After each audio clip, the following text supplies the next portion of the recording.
Hello, everyone, and welcome to a new episode of Constructive Criticism. I'm your host, Spencer, and I am joined by my co-hosts, Magic Mike. What's up? And Magic Jesus, apparently, this week, as Matt is rocking his hairstyle from the GP Top 8 rather than how he looks today. Hey, how's it going? That seems unfair on our weekend, frankly. That he gets to rock a no camera and you have to rock a camera? No, you can't use a GP Top 8 picture coming off a combined... and whatever record. Yeah, I don't think any of us want a match. No, we did not. I don't know. I feel like I just want to be immortalized in that time frame, so I think it's fine. That's just how you want to be remembered throughout your life. I can understand that. That makes a lot of sense. You know what makes a lot of sense, though, is shopping at our sponsor, Oasis Games. You can check them out at mtgoasis.com. You can get 15% off of your order by using the code CCMTG at checkout. You can get 4% off every order by using the code Would That Be Good. That's CCMTG and Would That Be Good.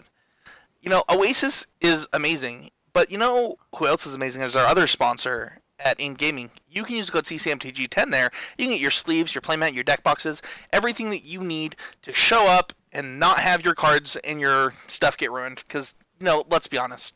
If you play Magic like Danny Cathro, then you probably should use sleeves and a playmat. Just thinking out loud here. As opposed to people who don't play Magic like Danny Cathro and don't need sleeves on a playmat? I'm just saying that some people are more violent on their cards than others. I think playmats are very important if you don't change your sleeves often. Oh, that's definitely true. If you think about... this is something that I know about my friends who like change their sleeves for every event versus those who don't. That is literally the definitive line as to whether or not you use a playmat. Yeah, definitely. I mean, your sleeves just get dirty if you don't use a playmat. That's just a fact. Yeah, so like I change my sleeves I think once every 2 to 3.5 event, 2.5 to 3 events now. That's just because I still use a playmat. I also just like the spacing at like Grand Prix and stuff like that. But for most of my friends, they just are like, no, I'll just pay the $10 every event and get new sleeves and call it good. Yep. So, but yeah, if you are looking for sleeves or playmats, don't forget to check them out at In Gaming. You can also support the podcast directly by going to patreon.com/ccmtg, become a patron of the show, or you can check out the rest of the network. You know, support us that way. You can watch. Mason sit there and talk about how great his own podcast is on his own podcast. That's an interesting thing that happens. You can listen to Brandon and Lobert, which I honestly has just become one of my favorite shows right now is Common Knowledge. Like, I actually legitimately love listening to it. It makes me excited for Pauper. If you love Pauper, you should check out the show. It's very good. I really love it. And then you can check out Adam at Homer Path. I mean, he had probably his best episode he's ever had this last week, and it was really fun to listen to, and you should check out everything that's going on the network. It's really cool, as well as some of the streamers going on Trophy Mages. We added 2 more this week. Hopefully we'll get that churning out on YouTube so that if you're a podcast listener, you're probably not watching a ton of streams, but you might be watching VODs, and we post all those VODs to YouTube when we can. So check that out, Trophy Mages, and all those other shows. But let's get into the point of this podcast. The point of this podcast is to be always improving. We want to do what we can to improve all the times ourselves. And this week is the first week that the 3 of us are together in... No. We did episode 250. So it's our first normal episode together in a while. So I'm excited to hear about your guys' experience over the last couple of weeks about, just getting better at life or Magic in general. Why don't we start with you, Matt? What have you done to improve at Magic or life this week? Well, I spent a lot of time playing Limited this week, and mostly just got around to actually playing some Magic. I haven't played in a little bit of time now. I did a lot of thinking about the new Standard format this week, and I don't know. I think we've reached some pretty sound conclusions, but it's going to be interesting to see how the format breaks out in the next few weeks and to get to test some of this stuff. So when you think about Standard, rather than doing a ton of playing of Standard, what does that do for you in your Magic game? Like, what do those thoughts look like versus like what everybody else's thoughts look like, or maybe they're the same, but what is a productive thought session look like for you? Well, generally when I'm thinking about Magic, I try to think of what are the best decks, first of all. The conclusion I came to in this instance is that green-black mid-range of some form is the best deck. The next question I have is there any reason not to play the best deck? And I haven't come up with a good answer for that yet, but the next question that I always follow up with is what would I do if I was trying to beat the best deck? And we come up with a few solutions for that, like namely flyers. It seems like their interaction is fairly limited, so Yeah, I talked a little bit about that in my deck tech today. Just like the reason that Arlinn Kord, Vivien Reid is so good is because your deck's kind of weak to flyers, and she just comes down and kills the biggest flyer on board, gets easily protected on the ground by just the vast number of creatures that you have. So I think that, you know... Yeah, definitely. I mean, having main deck Plummets is actually really nice for that deck. And then a little bit of emphasis on trying to be able to beat Plaguecrafter and Eldest Reborn. Like, I think you need some kind of way to generate a way to sack something fairly free. I would actually... Karn was one of the things that we were thinking about. I'm excited to talk about our deck of the week this week in that specifically, so hold that thought as we get into that. What about you, Michael? What have you done to improve Magic this week?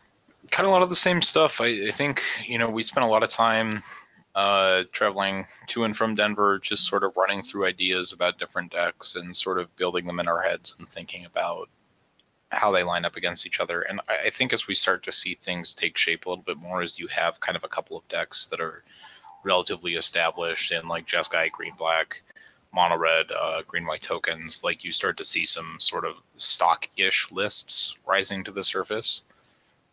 It becomes a little bit easier to think about cards you might want and why, and I think that it makes you more likely to start in a reasonable place when it comes to testing. So I am on the opposite end. I've been playing a lot more Magic lately. It's funny. I decided to quit PPTQs, and now I just play more Magic. It's been a huge burden lifted off of me. And my win percentage has gone significantly back up. I was starting to lose a lot of Magic, and the stressors of qualifying for the Pro Tour have made me win a lot more.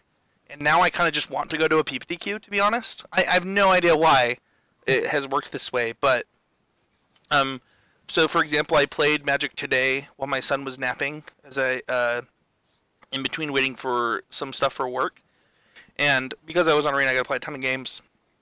So my total today, I believe I lost. I went 10 and 3, which is just an insane win percentage, regardless. And Magic has just gotten fun for me recently. Listening to more Magic podcasts, reading more Magic articles again. So it's just been a really nice refresher. Deciding to end that PPTQ grind and focus more on the content and things like that. And I'm getting to learn a lot about lots of different decks, different formats and things like that. So it's been really fun. Yeah, I think that the abolishing the PPTQs will actually reignite a lot of people's sparks, and I'm hopeful for that. Well, let's move on to before we move on, I put it in the show note with big explanation points, because this is supposed to have happened a month ago. So it was supposed to be announced on episode 250. So I wanted to celebrate 250 episodes of Constructive Criticism. And one of the ways that I was going to do that is to give a booster box to our longest patron, and his name is Ben. Ben already knows about this. I let him know. I'll be sending that. I'll do that when probably tomorrow morning. But so I'm going to send a booster box to a set to Ben. And then also in addition to that, we're going to just extend the contest until Seth and John join the show. But if you are a patron of any amount for Constructive Criticism, you'll be entered into a contest, or a couple of contests. I'm going to give it another booster box. I'm going to give out a playset of any card that the winner wants in Standard, stuff like that. So go to patreon.com/ccmtg, and let's just kind of celebrate the awesome things that are happening on this podcast, the amount of time that we've done it, and I'm really excited about Magic right now, and I'm really excited to give back to some of our listeners, and I'm really excited to give back to Ben, who's been a patron since basically day one. So thank you so much to Ben. I'll shoot you that booster box tomorrow. I think I already confirmed your address, so we'll get that sent out to you. If you are a patron, though, you could ask one of the Patreon questions. So this week we have a question from one of our listeners. Michael, why don't you go ahead and read it? It says, "Well, you can't eliminate obvious mistakes completely. I find I make a lot more than the average player. Things like playing the wrong land, one thing about playing another one, missing power and toughness changes, and forgetting text on cards. What are the best ways to cut down on these types of mistakes?" So this is actually going to be a lot of our entire episode this week, as this week we're going to be talking about playing disciplined Magic. But this is actually something I suffer from a lot, and actually streaming has helped. So there are a few things that I would do. The first thing is, I believe this player that's commented happens to be an MTGO grinder, and I would recommend taking notes for your MTGO matches. It's helped me a lot along with the streaming, and I think that when you hold yourself accountable, it makes you think like it kind of forces you to play better, to be honest. And I that's a way that I would start. Michael? I think the biggest thing is just kind of slowing down a little bit. Honestly, I don't know that you're ever going to eliminate those mistakes completely, but if you're doing that kind of stuff a lot, I think just sort of adding like a 1-2 count in your head almost, where you're just like, okay, if I play this, what happens? Even on things that you think of as relatively intuitive makes sense. And I think that ultimately what you're trying to do is just get in the habit of sort of making every play with some consideration. I think that's exactly kind of where I'm trying to get to in saying that you should take notes, is that when your brain knows that you're going to be thinking about these things later, it forces you to think about them in time. And that's, I completely agree with Michael. I think that the truth is that if you don't take stock of what's happening in the moment, then you're just going to continue to make those mistakes. So it's just your job to start taking stock of those things. I mean, additionally, you're just going to sometimes do something really dumb. That's just life. Absolutely. Matt, any thoughts on this? Yeah, I definitely agree with your guys' points. I think that slowing down is a big one. Just, doing a little sanity check after or before you make any kind of play. The other thing that I would say fail that every time though. It can't be a sanity check. It has to be something else. The other thing that I would say is that it's a lot easier to see your own mistakes if you're willing to be accountable for them than other people. So when this person says that they tend to make these kind of mistakes more than other people, it's probably just not true. They're probably making them at the same rate as other people, but just noticing their own more. Sure. I mean, that being said, the core of it is trying to, make these mistakes less, and the best ways to do those are just to look things over for a second longer. That's just the only way around it, because it's such a broad category, right? Like, yeah, there are so many things that are involved in this that there's no one thing other than just making sure that what you're doing is the best thing that you can be doing. Well, hopefully this episode helps this listener quite a bit as we look at playing more disciplined Magic today. Well, no power rankings this week. They're brought to you by Ink Gaming, but we're going to let Ink Gaming sponsor our Deck of the Week segment this week, talking about the Jeskai Control deck that top-aided the PTQ this weekend online. That list is 4 Crackling Drake, 4 Teferi Hero of Dominaria, 2 Syncopate, 2 Blink of an Eye, 1 Essence Scatter, 4 Justice Strike, 4, I'll never get this right, it's Deafening Clarion, is that correct? Yes. 4 Sinister Sabotage, and when I say never, I mean I just did. 4 Chemist's Insight, 2 Cleansing Nova, 2 Expansion Explosion, or 1 Search for Escanta, 26 lands with 4 Clifftop Retreat, 4 Glacial Fortress, 3 Island, 2 Mountains, 1 Plains, 4 Sacred Foundry, 4 Steam Vents, 4 Sulphur Falls. So, let's talk about the main deck before we talk about the sideboard for a second, because first of all, Jeskai makes a lot of sense. It probably has the best mana of all of the Teferi decks, so it makes sense that this deck is starting to creep up on what Esper was to last week, right? And honestly, I believe this put up more results than Esper in the 5-0s, if I'm not mistaken. I think it has 3 recently, but the first thing that I want to talk about is kind of something that Matt mentioned during his Always Improving moment, which is having things to sacrifice to Eldest Reborn and Plaguecrafter. And Crackling Drake actually does a surprisingly good job at that, Matt. This is a take on this deck I did not expect to like. Well, honestly, I would say that Plaguecrafter and the Eldest Reborn actually look insane against this deck. It does meet the other requirement that I had, though, which is try to play flyers, and I think Crackling Drake is insane at that. Like, they're probably going to have a hard time killing it some amount of the time. I mean, again, like, you're going to be soft to Plaguecrafter and Eldest Reborn, I feel, with this list, so it's... Well, but that's a problem you kind of have to solve, but... So hold on. When I say that, I mean you're less soft than the other control lists, because they're only playing creatures that the only way to kill them is to sacrifice, and they don't want to, because that's how they expect to end the game. Whereas with Crackling Drake, it's like, okay, you can kill this. I already got my value off of it, quote unquote. I'm happy taking the 2-for-1, and now that didn't kill my Teferi. Right. Yeah, it's never going to be a 2-for-1 because that when they're killing it with, I mean, Plaguecrafter, they get to upgrade a body probably, and like Eldritch Reborn obviously has other modes. But Well, that being said, Crackling Drake also draws a I do card. agree that it's going to be. I know it draws a card. I understand that. But that being said, I do think that it's better than any list that's just playing for Teferi's as win conditions, because that's Sure. just going to be really tough. Yeah, and as somebody who's played a ton of blue-white control, I saw this and I looked at the mana and was like, well, the mana makes sense as long as, Michael, you don't drop all of your check lands. Yeah, I mean, I think basically my only real issues with this deck, my favorite part of this deck is Deafening Clarion with Crackling Drake. Yeah. If you're looking at ways to like actually improve your like red matchups, for example, Crackling Drake has 4 toughness, which is pretty sweet. And then you can clear the board and give it lifelink all at the same time and just probably end a lot of games that way. I think your black-green matchup is probably still going to be somewhat suspect at times. My concern with all the Teferi decks is just that it's really hard to protect Teferi when you play it early. I mean, this is not the same thing. This is not the same thing as blue-white control of last season, where when you resolved it in Teferi, it was, it was almost always onto a clear board.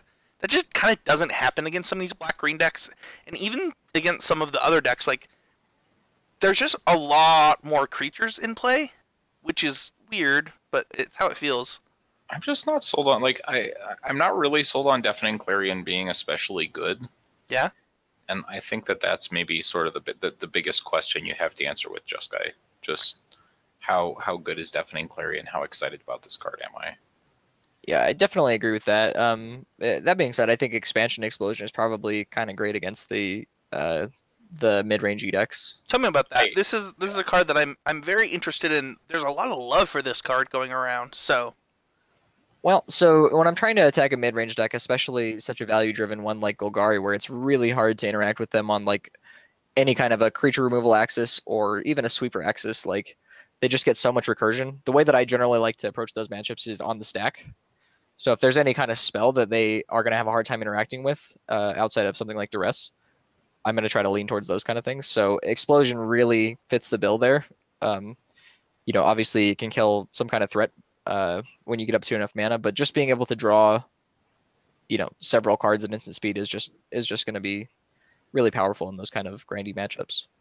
Yeah, I mean, we played a match the other day with a blue-white deck to, eventually I think losing to decking. Like, we were in the kind of spot where we could have just cast Explosion for lethal. Oh, yeah, definitely. I've been in that situation a lot with blue-white control on Arena, where it's just like, and it's kind of I don't know if it was one of you had mentioned to me the Devious Cover-Ups, whatever the name of the card is, and the reason that you play that card is so that you can cycle back your 1-win condition back into your deck in case it gets killed. But in a lot of situations, sometimes you actually just get Vraska's Contempted, and it's like, all right, well, like, I'm going to win through this Teferi. It's the only win condition left in my deck. And something like Explosion actually just closes that game out. It at least gives you something to draw to. It forces them to actually kill you versus just, like... It's very strange to lose a game where, like, you're never close to taking lethal damage, but you still get kind of ground out of it. Like... I wouldn't say the black-green decks are especially good at attacking. None of the creatures are really very aggressive. None of the creatures are very good. But they all generate... Well, they're good in different ways. They all generate so much value that, like... I'm not sold on Merfolk Branchwalker Jadelight Ranger yet. As somebody who, like, plays a ton of of those style of decks, those cards just have kind of felt mopey to me. I also think that it's interesting because the builds vary so wildly differently that I actually think that's what causes a lot of the problems for both decks like this Jeskai deck, and then other control decks at large. Yeah, absolutely. It's a huge boon for the black-green archetype as a whole. Is just that, like, you don't actually know what you're playing against. I mean, we've seen new decks cropping up with actually no edicts, and then in the most recent match that Michael and I played with blue-white control against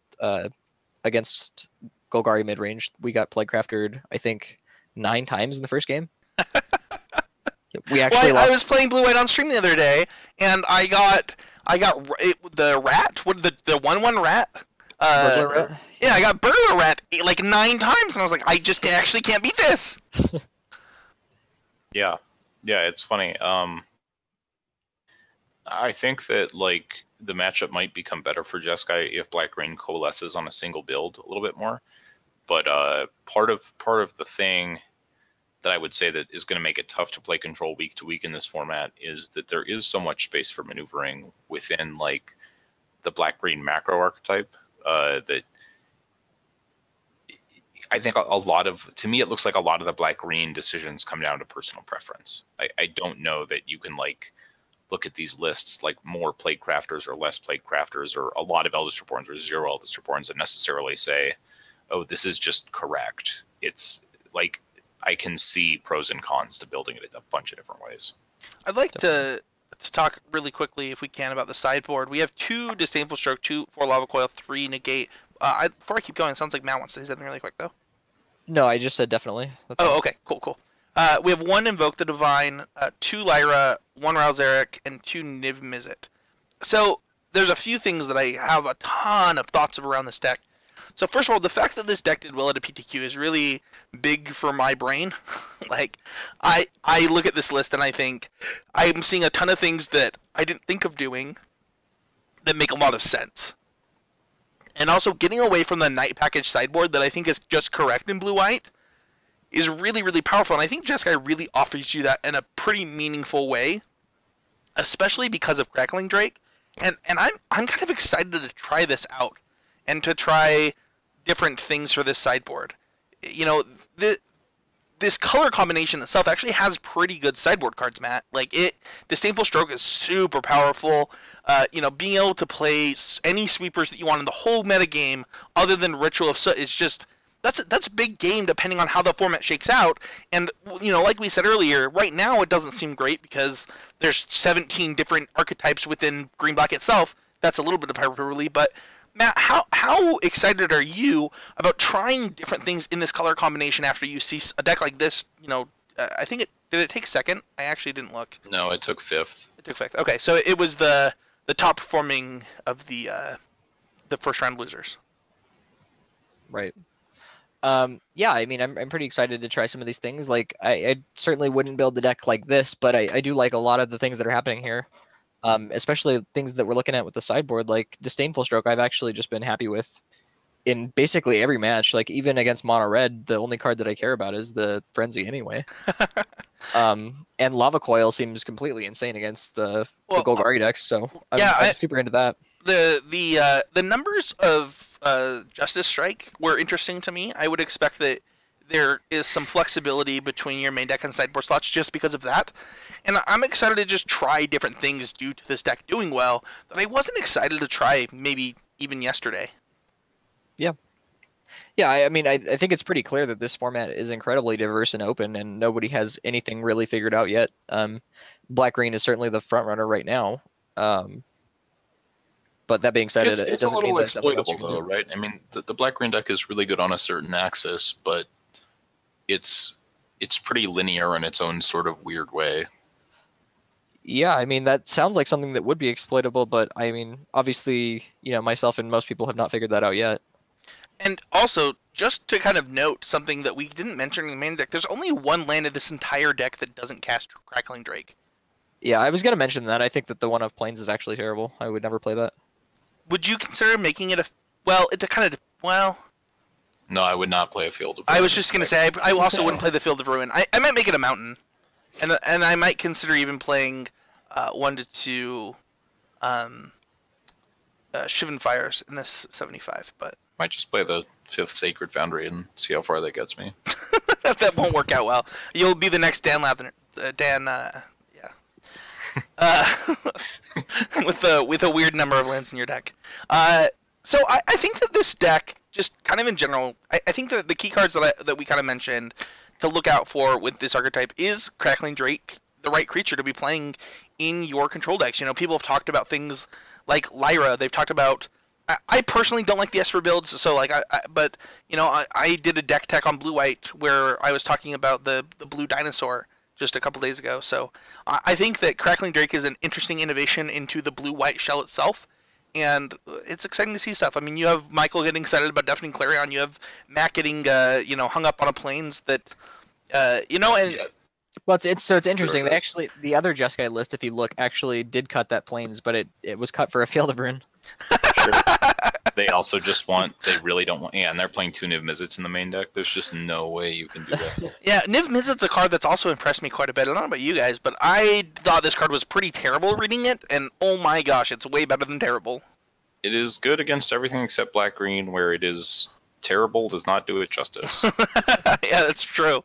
I think if you wanted to look at working on this deck going forward, the biggest thing I would say is that I think playing 4 Justice Strikes main and 4 Lava Coils sideboard is...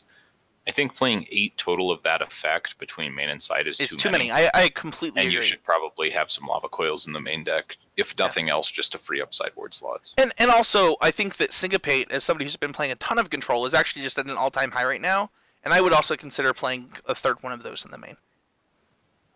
Yeah, I'm just 100% certain that Yeah, I completely agree with what you're saying. 8 Justice Strikes is too many. Too many. Yeah, I agree. All right, well let's move on from that. But unless you have anything else to say, Matt. Yeah, I was just gonna say that this is a little bit off topic, but the Legion War Bosses in the sideboard of the other list actually do look kinda Spicy. spicy. I mean, maybe that's the way that you can You can beat Green Black. That could be an interesting way to do that. It's a way to attack that for sure. It's all about leveling, right? Well, it's if good you- until your opponent knows you're doing it, and then it becomes a lot less good. Yeah, I mean, if you could board in, this is actually one of the things that I've had success with Blue White because I'm playing that night package against Green Black, is that I have tons of things to sacrifice, so my Teferis live. So if go ahead. Well, we were playing the blue white list that we were playing was actually playing the night package in the main deck, and it often still did not feel like enough creatures to sacrifice. Sometimes it's not. I legitimately have lost still to Eldest Reborn because it's still not enough stuff. Like they have so many things to kill your things. It's really tough, especially if they're playing the 4 Assassin's Trophy main. They like actually kill your enchantment, and you're like, actually that was kind of a big deal because I actually wanted that knight. Yeah, Baby Vraska will do that too. Yes, Baby Vraska does the actually- same thing. Actually, like comes down and kills the enchantment right away while living. So Yeah, both of the Vraskas and Vivian Reed all kill History Benalia. yeah. So it's an interesting time to be a control player in this meta. I would start with this list, as that's why I selected it for the show, over something like Esper. I would try and figure this out. I think this deck has the best mana for a control deck, and once the lists come closer together, once there's a clear Boros list, once there's a clear green-black list, I think that this is how control gets a little bit better. And I think we're kind of all feeling that for blue-white. Or are you guys liking Esper or blue-white a little bit better? I liked the blue-white list that we played. I thought it was actually it made a lot of sense to play the histories and the Night of Graces in the main deck. Sure. As far as Esper, I can't imagine that the mana is very good. I Yeah. think that the Jeskai mana is significantly better, and that's hard to understate. Yeah, I think so too. Hard to overstate, rather.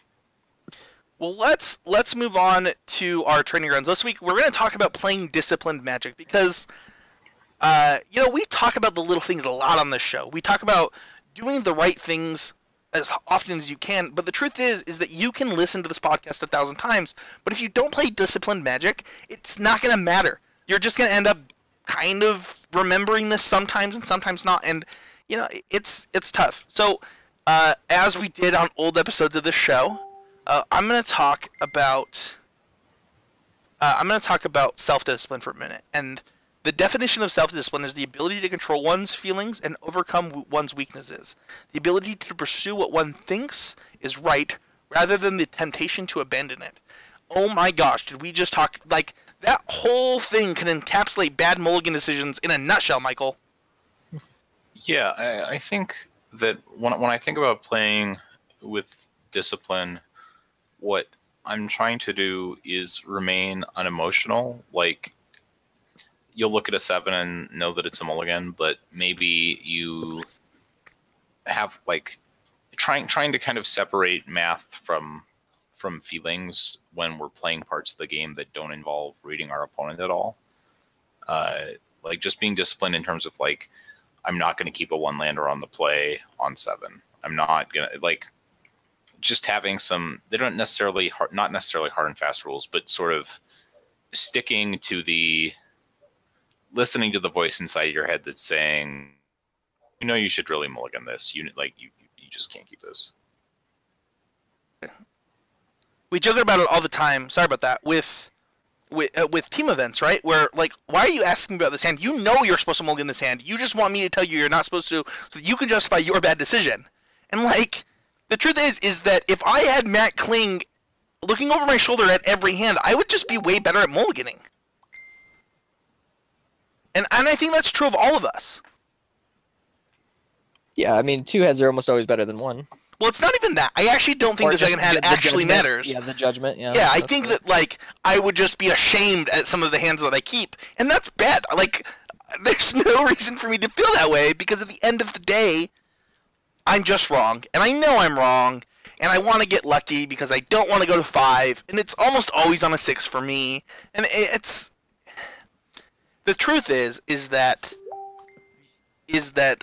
and something that I constantly need to tell myself, with this is that, sorry, I know that everybody can hear my phone.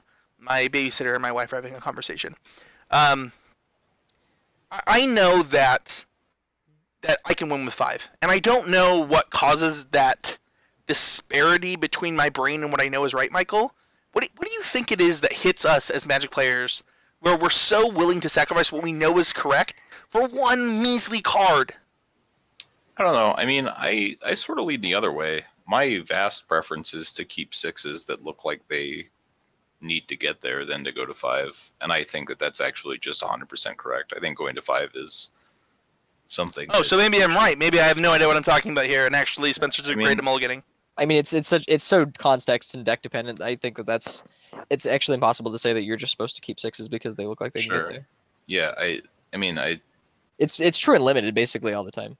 Yeah, I think so too. I mean, I was playing Boros today, so it wasn't true. I actually should go to 5 a lot on the play, but I think that in mulliganing specifically, when it was just me and Michael on the podcast, we actually hit this a lot. We said constantly that the number one thing you can do to win more matches of Magic is to become good at disciplined mulliganing. And I don't think that's changed. I think that so many times, like, how many times have players said, I was so ashamed when they thought seized me? Like, that shouldn't be a thing. That's not a thing you should be able to say. Well, I can tell you why people are more inclined to keep bad hands rather than mulliganing. Go. It's just because it feels so much worse to lose because you mulligan to 3 or 4 or whatever. Like, if you mulligan to Oblivion, it feels like you didn't get to play Magic, but... Right. The fact is, you're just not going to... But you're not going to play Magic either way! Well, it's not even that you won't necessarily play Magic. Like, sometimes you'll play games of Magic, but unless your opponent's hand is also not functional, then you're just going to lose. And it's there's no reason to, prolong things if the deck is, telling you you need a mulligan, you should just do it. And then if you lose because of it, I mean, sometimes you lose. I think maybe the key is kind of separating if I keep a hand, it's because I think it's correct, not because I want to. It has been a long time since I kept a hand where I thought rationally I should mulligan it, but I wanted to keep it, so I just kept it. Yeah, certainly not in a tournament. I mean, I've done that on Magic Online where I'm like, this hand is sweet. I'm definitely keeping it, But I mean, I think that's the kind of thing you have to get away from ultimately. Like, if you look at a hand that maybe has to get there, I think this hand wins if I draw 2 lands. Sure, maybe that percentage call is correct, depending on. I think that the thing that's important to recognize here, Michael, that you're saying, and that we should recognize, is the thing that we hit home about, or that Matt specifically has hit home about a lot, which is having a reason to make those kind of decisions. The reason to not want to mulligan to 5 is not a reason to not mulligan. The reason to not mulligan to 5 because you have right, exactly, because nobody wants to do that. That's a stupid reason. But the reason saying like, well, actually, if I draw a land in my first 2 draw steps on the draw, I probably actually have a really good shot at winning this game. But being honest about that is really important too, right? Because I can say that. I can be like, if I draw a land, I'm fine. But like, does my hand actually shape out that way? And that's kind of where the balance lies and where you have to be honest about mulliganing. Right, definitely. And I mean, like I said, you have to consider what deck you're playing. Like, there are plenty of decks where a mulligan to 5 is actually not a problem. Right. I mean, that's my biggest takeaway from how much Tron I've played is that if you're keeping bad sixes, you're just going to lose a lot of games. Right. As somebody who's picked up Tron recently, I mulliganed a ton with that deck and had a ton of success. And the thing is that it's also true of Scapeshift in a way. You can mulligan to 6 all you want. Like, you should just actively be mulliganing to 6 with Scapeshift if you have even close to a not great hand. And actually, I'm going to reverse this, because I actually think that's just true in Magic. I think that the difference between 7 and 6 is not big enough that you should just not be mulliganing back sixes just every time. And I honestly, I think outside of limited, I'm mostly on the mulligan any 6 that doesn't look playable as well. You mean 7? Yeah, but yeah. No, I meant 6. I'm mulliganing 6s that aren't playable. I am not afraid to go to 5 basically ever. Yeah, I'm starting to get there. I think that the truth is that this is one of the biggest parts of Disciplined Magic, and that's why we just spent 5 minutes on it. But I want to talk about 2 of the other things that kind of really apply to Magic here, and these kind of go back to our Patreon question, and I want to talk about thoughtful decision making and playing the right lands. I had a game. It was SEG Salt Lake, and my opponent did something, and I had the counter spell that I was playing Jeskai, and I had the counter spell with Overload. I don't remember what it's called, but basically I tapped. Sure. And I tapped my lands incorrectly and lost the game because of it. And it was like kind of a horrible experience because I'm just 0% to lose that game and I just tapped my lands correctly. And this is something that we do all the time, that we put so little thought into, that requires so little thought, but somehow we give it less than it needs. And one of the things that I have tried ever since then to do right is to tap and play the correct lands, because it doesn't take more thought than what could my draw step look like, how do I want this turn to play out, continue. Yeah, this is funny. Playing the right lands is one of the things that I'm not even necessarily sure that I get it right more often than most people, but it's something I definitely put a lot more thought into than most people. Like basically any time that I'm like playing a shared league with somebody, like if I'm Skyping with somebody through a league or watching over their shoulder in person, my very first the most interesting thing to me is always what land they play first, because it's a huge option, right? Like oftentimes you'll have like 4 lands in hand, and it's sometimes not clear which land to play first. So it honestly tells me a little bit about what they expect a game to look like and what they're okay with having happen to them. Because there are drawbacks and upsides to anything, but yeah, we used to get into this a lot with cycling lands. Matt mostly wanting to play them, me mostly never wanting to play them. But I think that more than it being like, if it's like, well, I have a Spell Pierce and I accidentally played my planes, that's just a dumb mistake. But beyond that, I think just thinking critically about what you expect the game to look like, or just like having a reason to make the plays you're making, right? Like if we're moving beyond I accidentally played lands that, didn't give me the color combination I need, that kind of stuff, and into sort of like there's actually debate here. I think that ultimately, I come back to this all the time, but if there's a thought process or a logic behind the play that I'm making, then the way to improve my game isn't to change my plays, it's to change my thought process. Can we rewind, though? Because I actually think you skipped an important part. Because I understand why you're saying what you're saying because of the level of Magic that you're at. I, even at the Pro Tour, had Plains, Swamp, white 2-drop, black 2-drop, any other number of cards. Okay, I'm on the play, and I play turn 1 Swamp, pass, untap. My opponent untaps, plays whatever they're gonna do. I untap, draw a white card. This was Origins. Right. The white card was whatever the white 2-drop that's insane is. The renowned one that pumps everything. That's right. Yeah. And sure, like, if you'd been able to play it that turn, I would have won. I probably could have won my draft. Like, it was so bad that it's funny because contextually, it's like I'm looking at my hand, like, yeah, it doesn't matter which line I play. Go, play this, go, and then I play my other 2-drop. It doesn't matter. But the truth is like I actually had the most insane 2-drop in the format in my deck, and I actually would have gone on to win that game had I been able to play that. And I think that even the best players have these moments of weakness when they don't think these things through properly. Yeah, I mean, like right now, Niv Mizzet is probably the card that'll bite you the most often. And I think just being aware of it's trying to find the balance between like what's in your deck and what are you representing, right? So what value am I getting out of playing a different land for, if I play a swamp and it represents a black spell, how much is it going to cost me if I can't play my Niv Mizzet on time versus, what can I represent? What can I cast? And I think ultimately, like, what I would take away from that is we have to be aware of what decisions we're actually making, because in that spot, what actually happens, right, is you're not making the decision you thought you were making. No, not at all. I thought the decision I was making didn't matter. Right.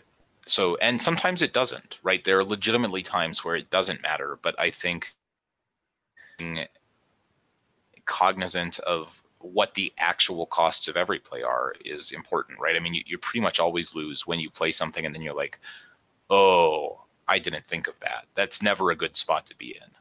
It's true. I think that we've all been there, Matt. Don't you think? Yeah, definitely. Yeah, I was just gonna say it's even more interesting with the sequencing of lands with things like Niv Mizzet right now, because there's a pretty good chance you're gonna have to squeeze in tap lands into your sequencing some amount of the time too. So it's not like you can start thinking about it on turn 4 or 5 to cast this Niv Mizzet. Sometimes you got to start thinking about it a lot earlier than that. Like if I end up with somehow like island, swamp, or mountain in play, and then all my red sources are tap lands from there on, like now I'm not casting Niv Mizzet until turn 7, even though I had the appropriate lands to do so. Yeah, I think that's a good point, and I think that ultimately, like, what your takeaways in these spots have to be is just trying to fully understand the trade-offs you're making. I think if you can get to the point where you're recognizing that there is a cost to either playing all your spells on curve because Niv Mizzet is in your deck and you might not be able to play that on curve, or vice versa, right? If we can understand, and the costs of whatever we choose to do, we're much more likely to correctly evaluate what the best choice is. Yeah, I think it just comes back to what you were saying before, which is like, taking an extra second, especially on the plays that you think are intuitive and the ones that you're just going to get right on autopilot. It's important to actually look at those lines and decide if this decision is actually going to impact the outcome of the game. And Limited is more like that sometimes, just because you will like get into situations where you haven't necessarily played a ton of games with the same lists or the same cards, and things interact differently than you'd expected, and your mana is worse. Like there are just often more little marginal calls in games of Limited. I think that this really feeds into that next thing that I said, right, which is thoughtful decision making is something that you can almost ignore when you're playing self-discipline, when you're not playing self-discipline Magic. It is this thing that I remember so clearly. It has to be like Matt's second episode back with Manny, where he just talked about, I have played like 1,000 games of Magic this week, or I'm sure he said 1,000. I'm sure it wasn't actually that, but you talked about how you had played all this Magic and you remembered 0 of the games. You're like, I actually have no idea what happened. Literally none. I have no idea what happened. And that's an extreme case, right? But the truth is that when you talk to some of the best players, when I've talked to different players about their interactions that I respect, they just tell me exactly what happened. And it's impressive. It's like the reason that they're able to do that is because they thought about their decisions. Had they not been thinking about their decisions, they would just be like everybody else. They're like, I don't know, like we got mana screwed and kind of sucked. But like instead, they're like, actually, this, and this happened. Here's what I did. I think I was wrong here. Yeah, I think too, it's recognizing that like the marginal things cost you. One of the things that maybe is hardest to understand when you haven't played a lot of Magic is that being good at Magic isn't really about like making these really sick, flashy plays most of the time. It's like mulliganing well and, not making your top deck Niv Mizzet uncastable. And like when you play yourself to get lucky rather than super level your opponent. And I think that so many people think about those leveling your opponents, those Jedi mind tricks. I mean, I think I've done 2 videos on this, and it's like you've got to stop. You don't even play the right land on turn 1 30% of the time. Stop trying to like brain get your opponent. Like you're not even close to there, and the reason that you think you're there is because you're winning 80% of your games against bad players, and you need to stop, and you need to focus on the little things so that when you go to play against a player that's equal or better than you, you actually have a shot. Other than the shot that Magic gives you by default, Matt. Yeah, I mean, I definitely agree. I think that basically everybody has like an intuitive reaction to whatever they think the play is. Like you're going to have a very first look at something and have an idea of what you want to do. And it's important to take a step back from that and not just immediately go with that play. And So- Even though it's often really- correct. It's really No, is it gonna is. be It is correct more often than correct. not, but that's thoughtful decision making in a You nutshell. guys want to know an insane stat that kind of has to do with what you guys are saying, but tangentially? So there was a study done on first impressions of human beings. So humans have this natural reaction to just instantly think something about somebody from their first initial impression of them, right? So there's an intense study done on this. What percentage of the time is that initial reaction correct? I already heard this from you, so Okay, well, Michael. I'll let Michael take a guess. 80%. It is almost exactly 80% of the time you are correct. So, to be fair, 20% of the time That's you're a it. scumbag and you think something horrible about somebody you shouldn't think. But 80% of the time you're correct. And, I think that we need to... It is, in Magic, for example, it is more important to recognize the 20% of times where you just thought something and did it, rather than the 80% of the times where you thought something and were correct. Because anyone can do that. That's just human nature. It is your job as a Magic player and as a human to adjust to that large percentage of times. To be honest, that's 1 in 5 times you're wrong. Taking every single one of those as a chance to improve. Yeah, and it's not about never making mistakes, right? It's about slowly weeding them out by improving your decision-making process. I think that's an important distinction, that like if every play you make is for a reason, and every hand you keep is for a reason, and every land you play, if everything you're doing is reasoned, then you have the chance to improve from the plays you make, because you're just going to be able to look back at those plays and analyze your thought process critically. I think that it's so. What's the word? Self prophecy? No. Basically, because you're right about that kind of stuff so often, it's easy to think that the times that you're wrong is you being unlucky. But the fact is that you are going to be wrong 1 in 5 times about stuff like this. That's just human nature, and we need to minimize that while also knowing the times when we're going to be correct, right? If you hear LSV talk on limited resources, for example, about him playing Magic, he plays a lot on intuition. And there's lots of players that do that. I do that probably too often. And the thing is that those moments where you correct yourself and you focus and you have a reason for what you're doing other than just intuition are pretty big moments, Matt. Yeah, definitely. I mean, it's one of the things that I continually try to work on. And I mean, I've talked about this a number of times on the podcast. But yeah, I think it's important to, reflect on your decisions before you make them. This is honestly something that Hearthstone taught me in playing aggro decks, because I play almost mono aggro decks on Hearthstone. Beast Hunter, Odd Paladin, some number of aggro rogue decks. It's really easy to autopilot those decks, right? But the turns that are important with a deck like Odd Paladin, for example, also, I'm sorry to everybody who doesn't play Hearthstone, has no idea what I'm talking about, but like the important turns are actually like what your opponent could have, and then playing around that in Odd Paladin, like, just shoot your win percentage up a pretty significant amount. And you can just autopilot and probably win a large percentage of your game in the low ranks at Odd Paladin. Matt tells me that all the time. The games that you're going to win the most are going to be games where you understand what your opponent's deck is doing, correctly identify it by like the cards that they play turns like 1 through 3, because that's actually how you identify decks in Hearthstone, and then playing accordingly. To be honest, Matt, you actually taught me a lot of this in our times talking about things like Odd Paladin and Beast Hunter. Sweet. I'm glad that I could impart that upon you. No, but I think that those lessons apply to Magic in significant ways. I can just go play 1-drop hero activation, 3-drop 5 mana card is in my hand. It actually doesn't matter in Odd Paladin, but basically you just win the game 100% of the time when you do that, and your opponent doesn't interact.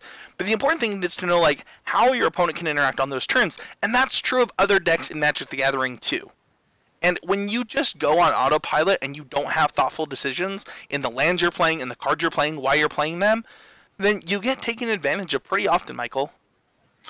Yeah, I think, and it just comes like, one of the things that happens a lot is based on what your opponent plays or doesn't play, you have to think about what's in their hand, what they could have kept. The secret is if they kept something terrible, they'll usually just lose because their hand is terrible. So, you mostly assume that your opponent kept something reasonable and trying to figure out, okay, based on the way that they've played so far, what are they representing? Are they, is this something they're trying to represent? Is there a way I can draw up more information without getting blown out? Like, what is going on my opponent's side of the table? And I think that then trying to reflect that in your own play can take you from being basically, like, you can get really proficient at sort of goldfishing a deck, understanding like when you're supposed to leave up mana to interact with your opponent, when you're not.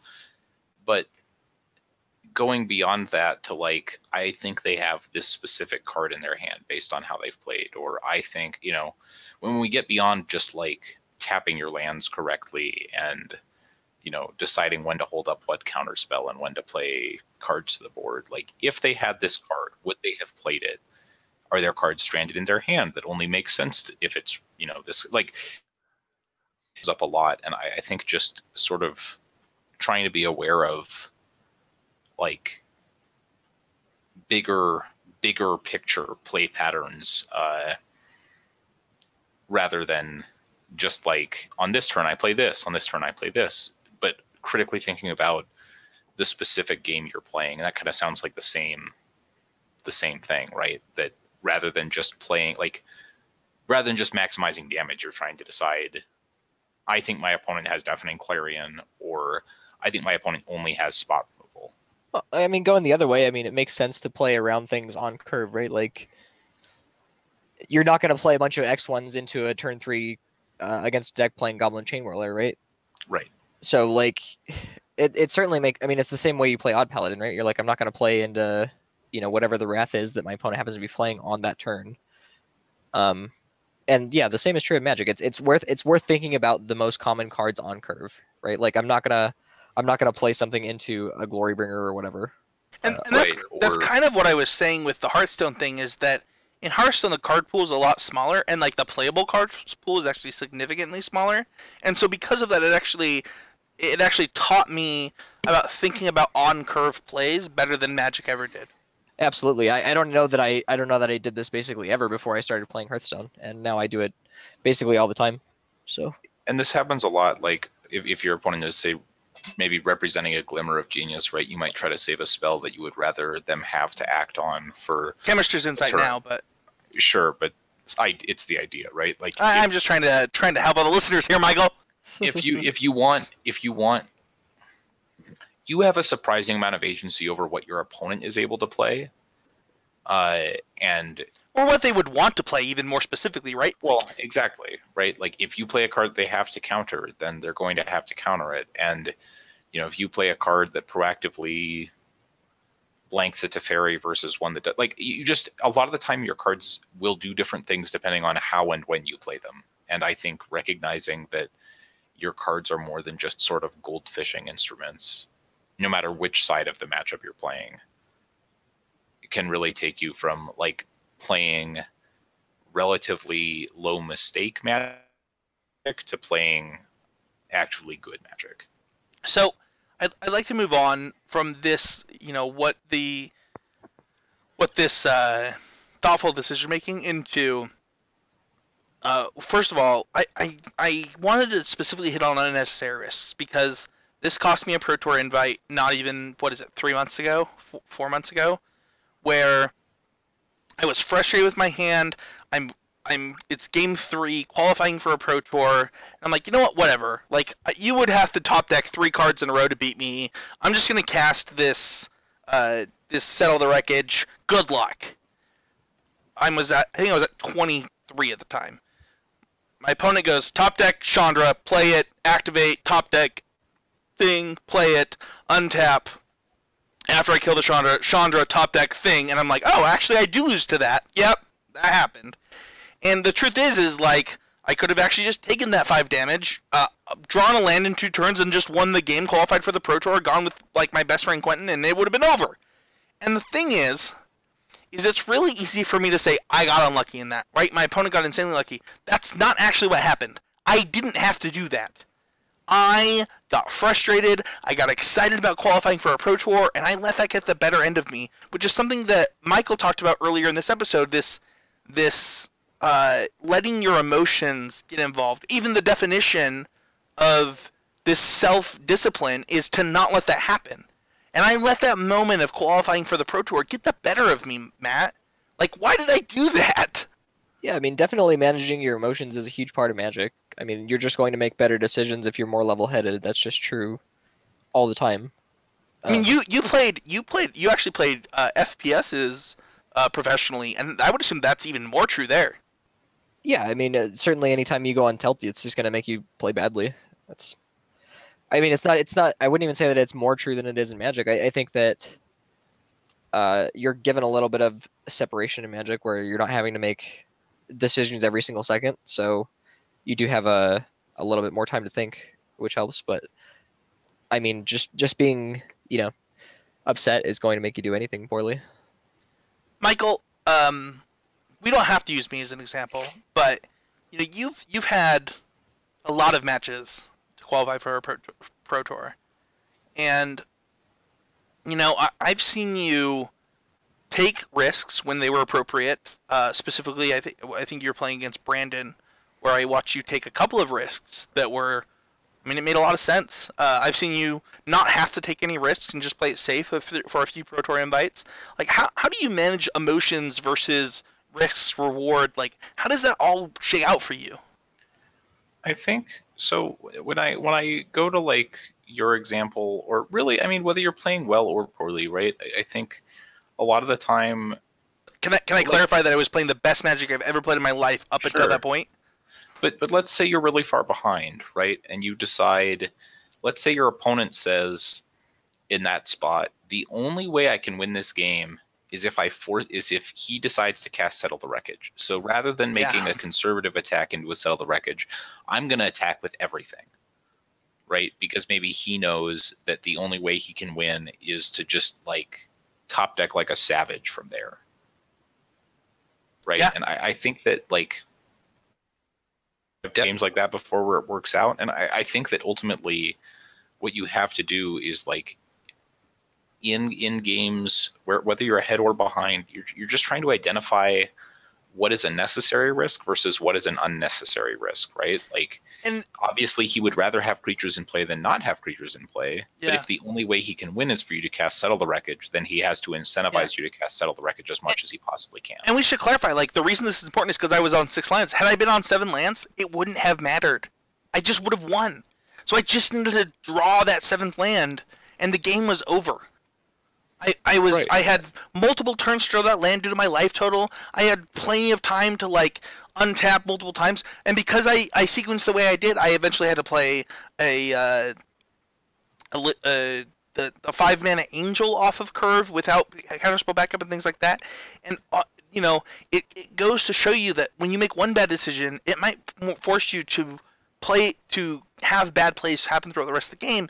And so understanding like where am I at in this game? Why am I making the decision that I'm making right now? And is it reasonable? Does it matter? Like, what happens Maybe in the next 3 understanding- turns if I don't make this decision is not. It doesn't take that long. You've probably played a lot of Magic with the deck that you're playing, and it's important to focus on, well, okay, where am I at now, and where will I be in 5 minutes? I think sort of understanding if status quo is favoring you or not, right? Like if we both just kind of like, if we both make plays that are sort of board neutral from here, who's winning? Right? Like, am I the one who needs things to break their way and I need to make the aggressive, risky play? Or is my opponent trying to get me to make an aggressive, risky play because that's the only way they can win? Matt, why is this important to you? Like, how has this impacted you in your Magic career? Well, I mean, as far as like, why is what important to me? Sorry. The whole thing. Like, why is disciplined Magic? Where has that impacted you and why? Well, like I said, I always try to keep myself as level as possible. I think that it's going to impact every part of your game. I mean, I certainly don't find myself to be mistake free in those ways. Even it's just, we try to get better every week. I think it's important because if we're not making disciplined plays, then what are we doing? We're just throwing cards against each other. Yeah, I mean, eventually, I mean that this is actually something that I kind of tweeted about this week, but I plan on doing a video on it eventually. But I actually think that Magic players have gotten obsessed with their matchups across the board when they pick decks to like a kind of a negative part on them, where they so much focus on their win percentages with the decks versus the field that they actually don't focus enough on game in and game out interactions and playing correctly and doing the right things the highest percentage of the time, because they're like, I mean, my deck has a good matchup, so I'll probably just win. Yeah, and I mean, it's important to note that if you're going to, do well in any major event, you're going to have to win some bad matchups too.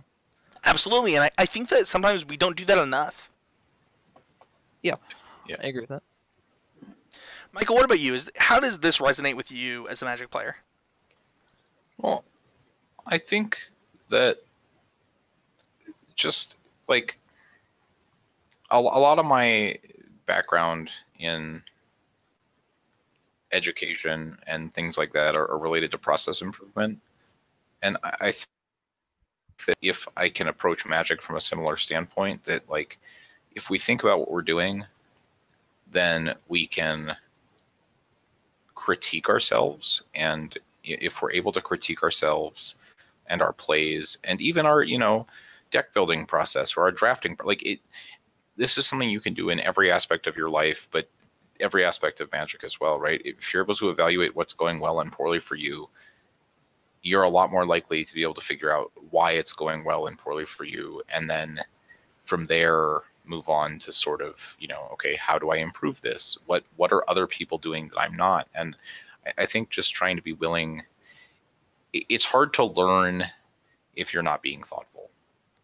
Matt, is there any, I like how I said Matt with an I there, because, I'm incapable of speaking, but, how do you see yourself finding these mistakes for yourself? Like, when do you catch yourself the most often not playing this type of Magic? Well, most of the time when I'm not playing this type of Magic is on, Magic Online, just grinding through leagues. But I mean, it's happened to me at many places. I mean, just at the last RPTQ that I played, I definitely lost round 1 because I just forgot that there was a cut to ribbons in his graveyard. Oh It's man, like that's the worst feeling. Yeah, it's not a mistake that I needed to make. It was just I got so confident because I was so far ahead in the game.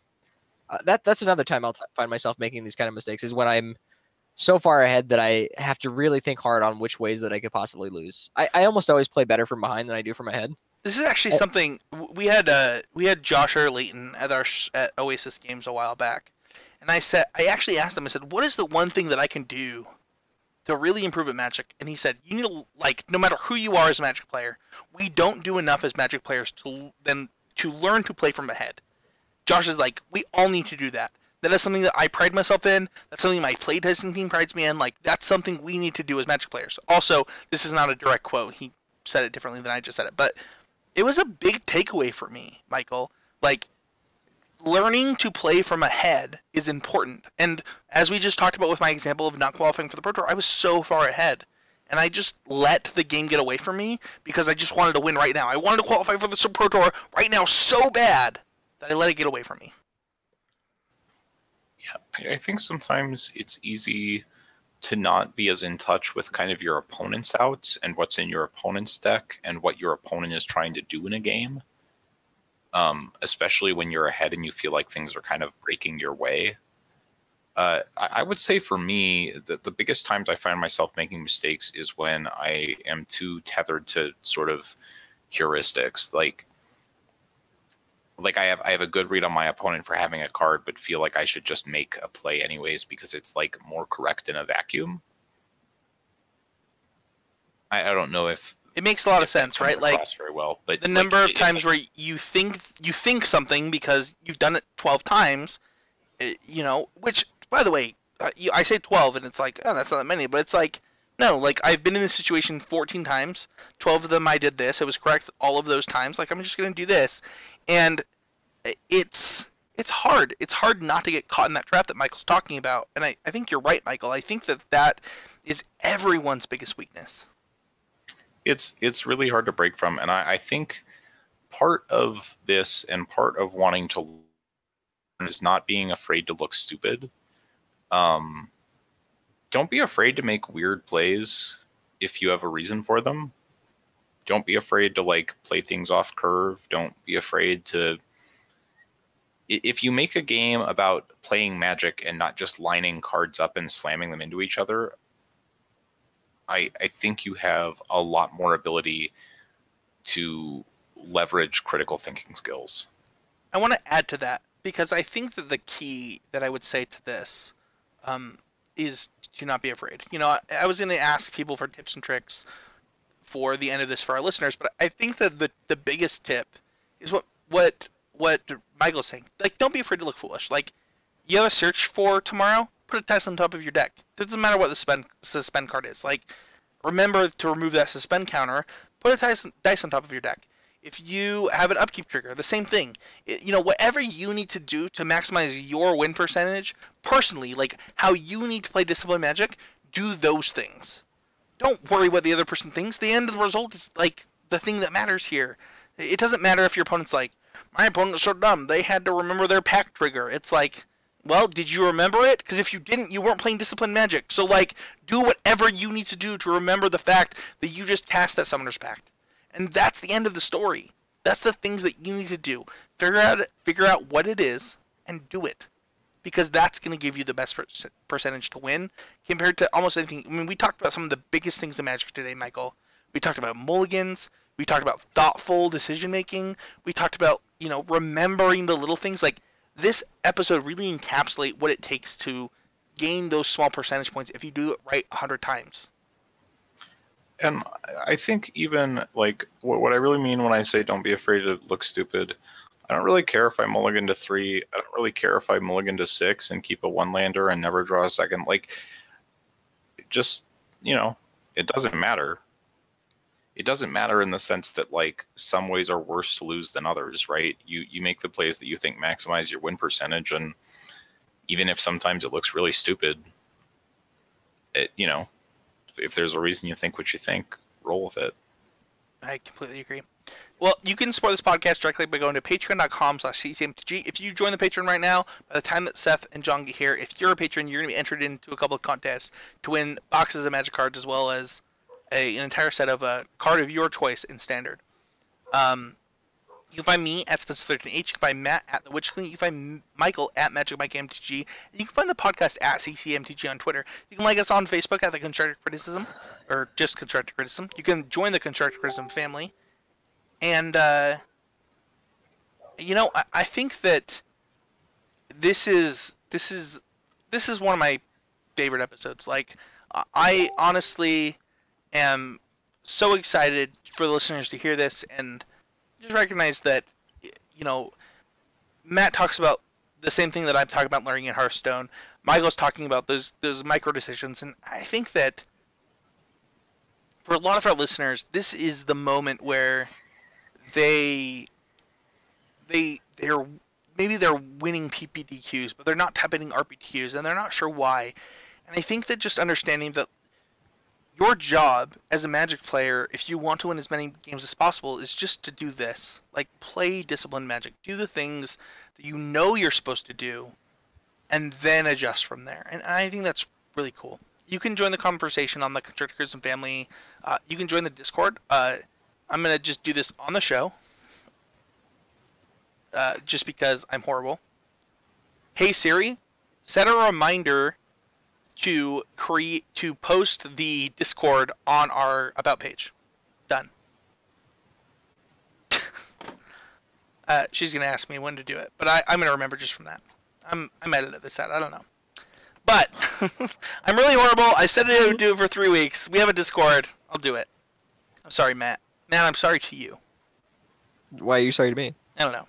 I just need to apologize for somebody for not doing it. It is in the show notes the last 2 weeks, though. So, join that Discord. We talk about, anime. We talk about books. We talk about everything. It's just a nerd culture thing that people really are enjoying. It's really fun. So, check that out. Hashtag would that be good is no longer, so I don't know why it's in the show notes. But, Michael is disconnected, so there's some technical difficulties. They actually, if you're watching live, you probably got to see. But something that I learned this week is just that we all have moments of weakness in all of this, and I want to be better at them tomorrow than I was today. This is the perfect always improving episode. So I want to thank all the listeners for doing the show with us and improving every week with us. Thank you so much. We're gonna go because Michael's gone, but we'll see you guys all next week with another episode of Constructive Criticism. Thanks, guys.